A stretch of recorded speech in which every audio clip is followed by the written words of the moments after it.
উফ, দেখো তো তোমার মা এত বারবার কল দিতেছে কেন? ধরো, বিরক্ত করে। হ্যালো মা। হ্যাঁ মা। কি তুমি অসুস্থ? ও, টাকা লাগবো? আচ্ছা ঠিক আছে মা, সমস্যা নাই, আমি টাকা পাঠাই দিব। তুমি বড় ভাইয়ারে পাঠাই দিও, আমি টাকা পাঠাই দিব। কি, ওর মার জন্য টাকা পাঠাইবো?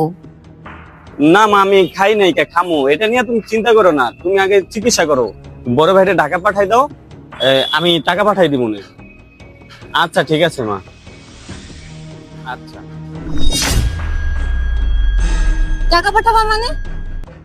তোমাকে আমি যে কতদিন ধরে বললাম আমার 4000 টাকা দামের এক জোড়া জুতো পছন্দ হয়েছে, আমাকে সেটা কিনে দাও। সেটা কিনে দিলা না, নানান অজুহাত দেখাইলা। বললা যে কারেন্ট বিল দিবা, ওয়াইফাই বিল দিবা, বাসা ভাড়া দিবা। এখন তোমার মাকে কিভাবে 5000 টাকা পাঠানোর জন্য তুমি রাজি?